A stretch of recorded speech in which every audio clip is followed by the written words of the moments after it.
Na wasalimuni nyote kwa jina la Bwana Yesu Kristo. Awali ya yote, niwaombe radhi wasikilizaji na watazamaji wetu kwa kutokuwa hewani kwa muda mrefu sasa, kutokana na sababu zilizokuwa nje ya uwezo wetu. Hata hivyo, Bwana ni mwema.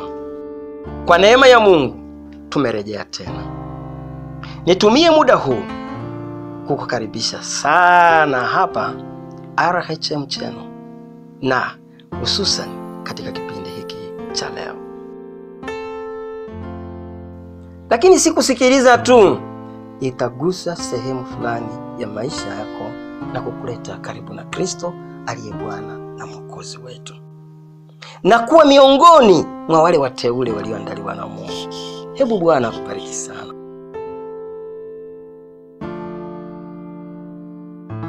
Mada yetu ya leo ina kichwa kinachosema Mkristo na mapambo, sehemu ya kwanza.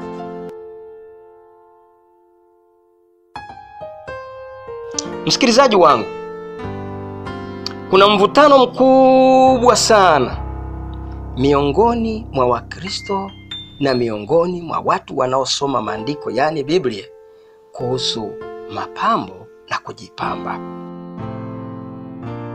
Kuna mijadala mingi sana na mikubwa sana, iwe ni vyuoni, makanisani, kwenye makongamano makubwa. Mivutano inayohusiana na uhalali wa Wakristo kusuka nywele, kuvalia mavazi ya thamani, yani kujipamba kwa vito kama vile hereni, kupaka uwanja, bangiri, pete, vipodozi vingine, mabanio ya nywele na kadhalika. Kuna mijadala mingi inayoendelea. Katika mijadala hii ipo mitazamo mingi, yapo maoni mengi, na yapo maswali mengi ambayo huibuliwa, na wakati mwingine maswali hayo hayana majibu, na wakipata majibu yake ni kama hayatoshelezi. Lakini nikwambie hivi, wapo wanaokubaliana kabisa kwamba ni halali kwa Wakristo, kwa wacha Mungu, wasoma Biblia, kuendelea kujipamba, maana haina shida, maana ni jambo tu la kawaida. Hao nao wapo. Na wakati huo wapo watu ambao wanasema hapana, hakuna sababu kwa Mkristo cha Mungu kuendelea na mapambo. Hao nao wapo. Wakati hayo yanaendelea, ndipo tunakuja na mada hii leo, kwamba je, ni halali Mkristo kujipamba? Lakini hebu nikuulize maswali. Kwani Biblia inasemaje? Biblia inasema nini kuhusiana na mapambo ya mikononi, mapambo ya kwenye kucha, mapambo kwenye vidole, mapambo kwenye nywele, mapambo kwenye pua, masikioni, midomoni, shingoni, miguuni, vifuani na kadhalika? Biblia inasema nini kuhusiana na vitu kama hivi? Leo hii kwa neema ya Mungu tunakwenda kujadili mada hii. Na katika kujadili mada hii tutaangalia katika Biblia, yani maandiko matakatifu.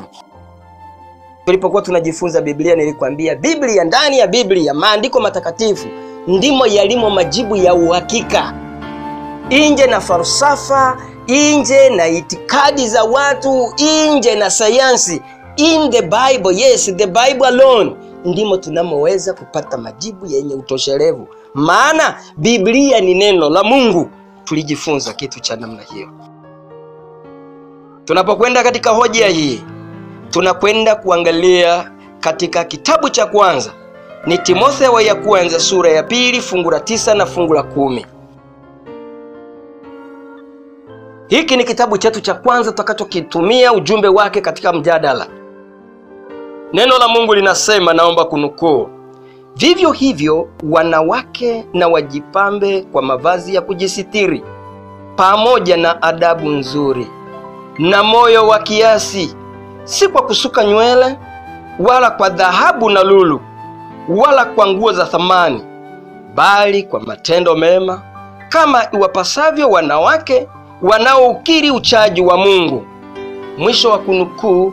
Timotheo ya kwanza sura ya 2 fungu la 9 na la 10. Kitabu kingine cha pili tunachokwenda kukitumia katika mjadala wa leo ni kitabu cha Petro ya kwanza sura ya 3 fungu la 3 na fungu la 4. Naomba kunukuu: kujipamba kwenu kusiwe kujipamba kwa nje, yaani kusuka nywele, kujitia dhahabu na kuvalia mavazi, bali kuwe utu wa moyoni usioonekana, katika mapambo yasiyoharibika, yaani roho ya upole na utulivu, iliyo ya thamani kuu mbele za Mungu. Mwisho wa kunukuu. Petro ya kwanza sura ya 3 fungu la 3 na fungu la 4. Mpendo wangu, hayo mafungu ndiyo tumeyapendekeza tuyatumie katika mjadala wa leo. Sio kwamba ndiyo mafungu pekee yanayoeleza juu ya mada hii, ila tu kwa mapenzi ya Mungu tumeona tutumie mafungu hayo ili kutoa mjadala huu, kwa sababu ni mafungu yanayojieleza vizuri zaidi katika neno la Mungu. Je, Wakristo wajipambe? Hebu tuangalie kwa kina kidogo. Nani mwandishi wa kitabu cha Timotheo? Biblia yenyewe inajitaja ya kwamba mwandishi wa waraka wa kwanza wa Timotheo ni mtume Paulo. Hii inadhihirika katika utangulizi ule wa kwanza, mwanzo tu, waraka wa kwanza wa Paulo mtume kwa Timotheo, imeandikwa hivyo. Lakini katika Timotheo ya kwanza sura ya kwanza fungu la kwanza inaanza pia kwa kauli hiyo hiyo, Paulo mtume wa Kristo Yesu. Kwa hiyo inaonyesha kwamba mwandishi ni Paulo, na alipokuwa anaandika alimtumia Timotheo. Timotheo ni nani? Timotheo kwa mujibu wa historia alikuwa ni mtumishi wa Mungu, alikuwa ni mchungaji, tena mchungaji kijana. Na moja ya makanisa aliyoyachunga kama mchungaji ilikuwa ni kanisa la Efeso. Kwa hiyo Paulo kwa mapenzi ya Mungu na kwa msukumo wa Roho Mtakatifu anaona amwandikie waraka uliosheheni maonyo, maelekezo juu ya kanisa la Mungu ambalo yeye Timotheo ni mchungaji. Paulo aliandika waraka huu akiwa Makedonia katika mji wa Filipi. Hii ilikuwa ni katika AD 63 ndio inasemekana Paulo aliandika barua hii. Ilikuwa ni kabla ya kifungo chake cha kwanza na cha pili alichofungwa kule Roma. Waraka huu wa Timotheo pamoja na waraka wa Tito, wachunguzi wa maandiko wanaziita kwamba ni nyaraka za kichungaji. Kwa nini ni nyaraka za kichungaji? Kwa sababu the message within zinatia moyo na kuwasaidia hawa vijana pamoja na kutoa maelekezo kwa watu wanaoingia katika kazi ya Mungu. Ndio maana wanaziita ni nyaraka za kichungaji. Katika sehemu hii ya maandiko, yaani Petro ya kwanza sura ya 2 fungu la 9 na 10, ambavyo tumevichagua viwe ni mafungu yetu ya kutembea nayo, dhamira yake kuu hasa, utakuta kwamba mtume Paulo anaongelea juu ya mwenendo mzima wa mwanamke Mkristo. Mwanamke Mkristo aisije afanyeje na asifanye nini? Hiyo ndiyo dhamira kuu inaonekana katika mafungu haya tunayoyasoma. Unaweza ukarejelea maelezo hayo kutoka katika King James Version, Easy Reading Study Bible, peji ya 352 na peji ya 353. Ni nani basi mwandishi wa kitabu cha waraka wa kwanza wa Petro? Mwandishi wake ni Petro mtume. Petro mtume alikuwa ni miongoni mwa wale wanafunzi 12 wa Yesu Kristo. Waraka wa Petro wa kwanza unajitaja. Katika Petro ya kwanza 1 fungu la kwanza inaanza na neno Petro mtume wa Yesu Kristo. Kwa hiyo hakuna ubishi wala mgogoro na mvutano kuhusiana ni nani aliye mwandishi wa kitabu cha waraka wa kwanza wa Petro. Historia inatuambia hivi: Petro aliandika waraka huu akiwa kule Rumi kati ya mwaka wa AD 62 hadi 69. Hapo ndipo inakisiwa kwamba Petro aliandika waraka huu. Wasomaji wa waraka huu wa kwanza walikuwa ni Wakristo ambao Biblia inasema watu wote. Watu wote hao walikuwa ni nani? Uchunguzi wa kihistoria unasema kwamba walikuwa ni Wakristo walioishi katika eneo la Asia ndogo. Walikuwa ni wacha Mungu katika makanisa waliokuwa nayo. Hao ndio walikuwa ni wasomaji wake wa kwanza. Katika kipengele hiki tunachokwenda kukichunguza cha waraka wa kwanza wa Petro sura ya 3 na fungu la 3 na la 4, Petro naye kama Paulo alikusudia kwa maongozi ya Roho Mtakatifu. Unaweza ukashangaa namna Biblia inavyofanya kazi, kwamba Roho Mtakatifu anamuinspire Paulo kuandika juu ya ujumbe huo huo, at the same time anamvuvia huyu Petro naye kuandika the same thing katika wasomaji wa eneo jingine tofauti na lile. Hivi ndivyo Mungu anavyofanya kazi. Kwa hiyo Petro naye kwa uvuvio wa Roho Mtakatifu anaongozwa na Mungu kuandika ujumbe huo huo. Kwa hiyo tunapoangalia ujumbe wa waraka wa kwanza wa Timotheo sura ya 2 fungu la 9 na la 10 na Petro ya kwanza sura ya 3 fungu la 3 na la 4, ni ujumbe unaofanana, ijapokuwa umeandikwa kwa watu tofauti, muda tofauti, mazingira tofauti, lakini dhamira yao ilikuwa ni moja. Katika kuchunguza ujumbe huu kwa pamoja katika nyaraka hizi, Mtume Paulo na Mtume Petro katika jumbe hizi wanakubaliana kwamba yapo mapambo. Wote wanakubaliana kwamba kuna kitu kinachoitwa mapambo. Kipo. Na mimi nakuomba ukubaliane na mimi kwamba kitu kinachoitwa mapambo kipo. Lakini kama hilo halitoshi, waandishi wote hawa watumishi wa Mungu kwa kauli moja, bila imra, lakini kwa maongozi ya Roho Mtakatifu, wanakubaliana kwamba yapo mapambo yanayofaa na mapambo yasiyofaa. Hilo nalo naomba uligundue ya kwamba mapambo yapo, lakini yapo mapambo yanayofaa na mapambo yasiyofaa. Mapambo yanayofaa yakoje na mapambo yasiyofaa yakoje? Kwa mujibu wa ujumbe wa nyaraka hizi zote tulizozisoma, Biblia iko wazi. Kwa mujibu wa jumbe hizi zote tunaambiwa hivi: ukitaka kutambua kwamba mapambo fulani yanafaa na mapambo fulani hayafai, ni rahisi sana kwa mujibu wa vitabu hivi, maana vimeandika wazi kiasi kwamba sio unabii wala nini.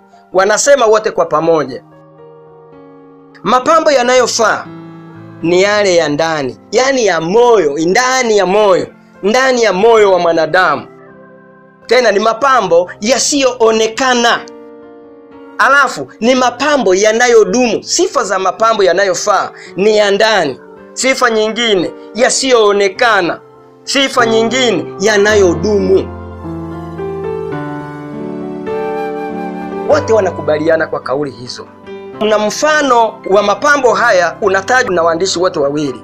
Kwa mfano, Paulo anasema mapambo ya ndani yasiyoonekana, yasiyoharibika ni adabu nzuri. Timotheo ya kwanza sura ya 2 fungu la 9.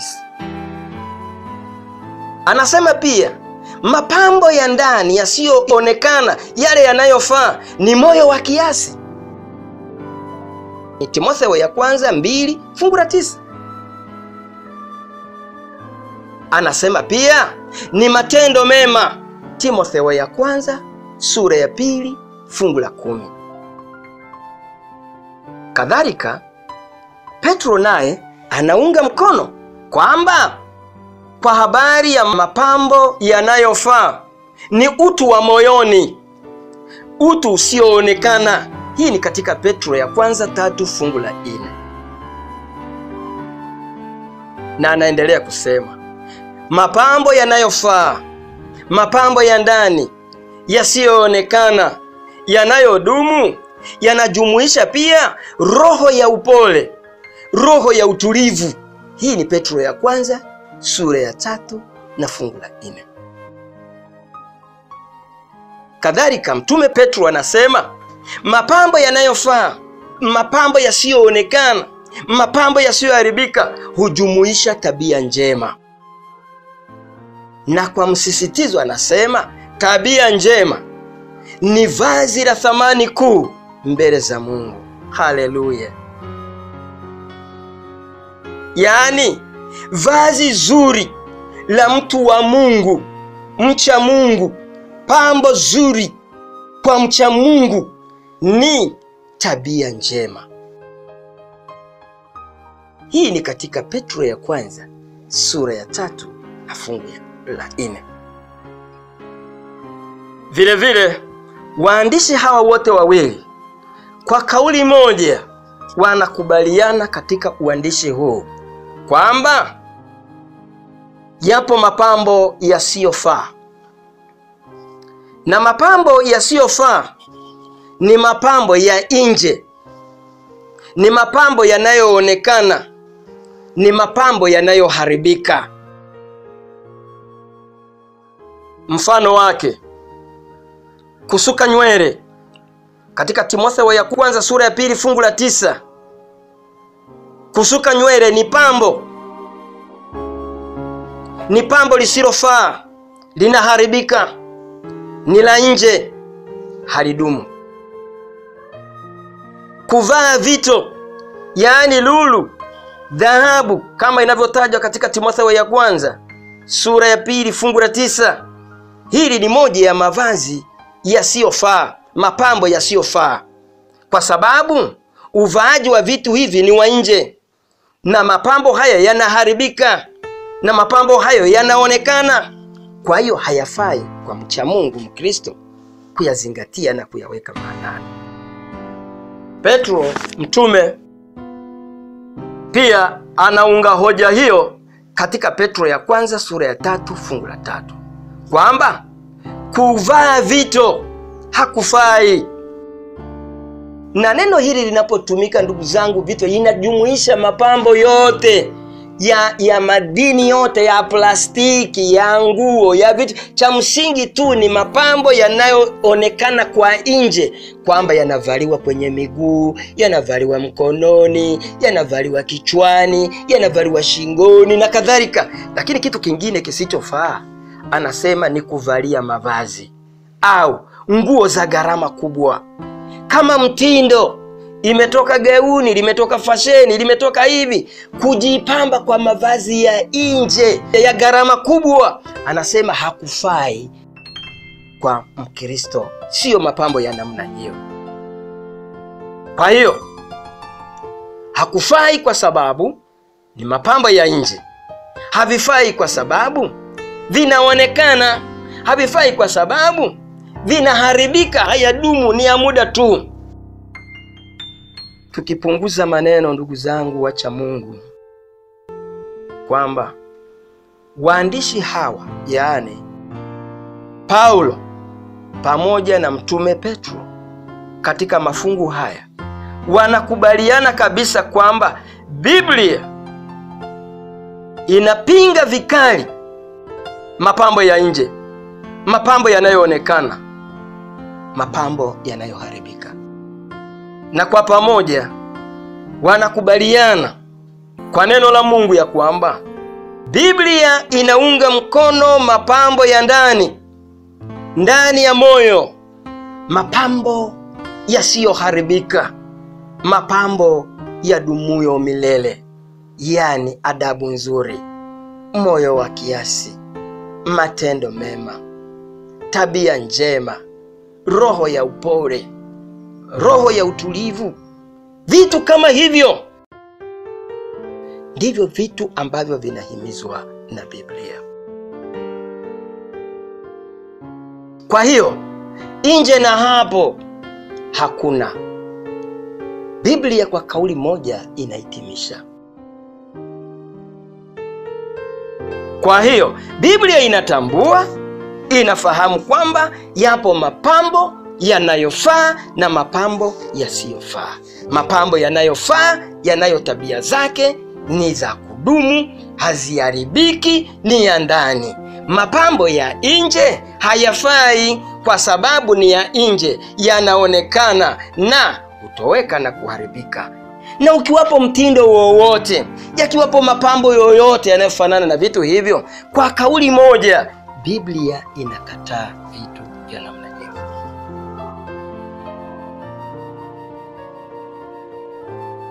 Hiyo ndiyo Biblia na huo ndio mtazamo wa Biblia.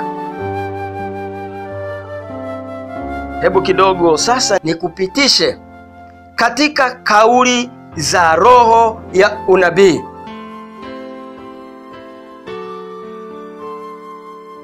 Ellen G. White anasema nini kuhusiana na mapambo?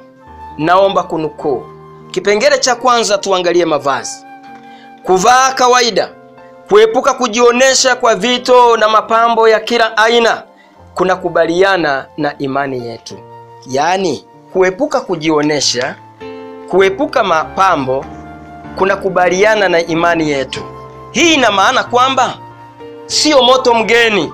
Hii inamaanisha kwamba sio ushupavu wa kidini.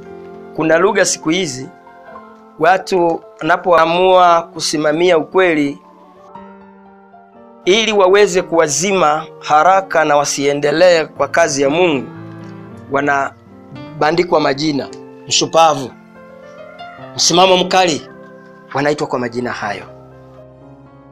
Lakini hapa nabii anatuambia kunapatana na imani yetu.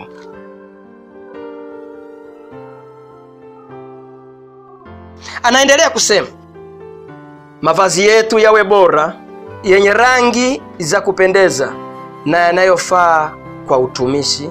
Kuliko kujionesha, mavazi yetu inapasa yawe ya adabu, yawe ya uzuri, heshima na yanayofaa kwa usahili wa kawaida. Hii imenukuliwa kutoka kwa Ellen G. White, Message to Young People, ukurasa wa 351, ukurasa wa 352. Kinachosisitizwa ni kwamba mavazi yetu jamani lazima yawe yanafaa kwa ajili ya utumishi. Mkristo yeyote mahali popote alipo ni mtumishi wa Mungu. Vaa kulingana na utumishi ulioitiwa. Yawe na adabu, yawe na heshima, yawe na uzuri. Hiyo ndiyo sifa tunayopewa na roho ya unabii. Nabii anaendelea kusema hivi: watu wa Mungu hawana budi kuwa miongoni mwa wahafidhina katika suala la mavazi, na hawataruhusu suala la mavazi litawale akili zao. Hii imetoka katika Ellen G. White, Evangelism, ukurasa wa 273 kuna neno la msingi kwamba watu wa Mungu hawana budi kuwa wahafidhina. Je, unawajua wahafidhina? Wahafidhina ni lugha nyingine kwamba ni watu wenye msimamo. Kwa lugha fulani nabii anatuambia hivi, watu wa Mungu tunapaswa kuwa watu wa msimamo, watu wasioyumbishwa, hususan katika swala la mavazi. Tuwe tayari kuelekeza watu mavazi yanayofaa na mavazi yasiyofaa. Kuambia hivyo sio kwamba wewe ni katili wala ni nani, hapana. Ni sehemu ya majukumu yetu tuliyopewa maadamu tu watu wa Mungu. Nabii anatoa onyo kuhusiana na mavazi, anasema kudai kwamba tu Wakristo waaminifu huku tukivaa bila kiasi wala adabu ni aina fulani ya unafiki, a form of hypocrisy. Hii ni nzito kidogo, ya kwamba mimi ninapoendelea kudai kwamba mimi ni Mkristo mzuri, kuenda kwa vitu vile na vile, mimi ni Mkristo, naam ni mwimbaji pale, naam mimi ni Mkristo, ni mtumishi mahali fulani, ni Mkristo, lakini bado katika swala hili la mavazi tunajivika bila adabu, tunajivika. Anasema kwamba it is a form of hypocrisy, yani hiyo ni aina fulani ya unafiki. Inatoka katika Ellen G. White Bible Commentary Volume 7 ukurasa wa 295. Hiyo ni habari ya mavazi.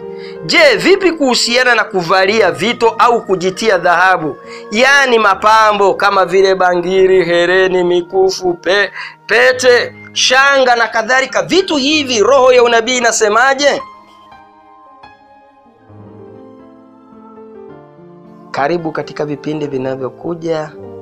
Bwana akubariki sana katika Yesu Kristo Bwana wetu. Amen.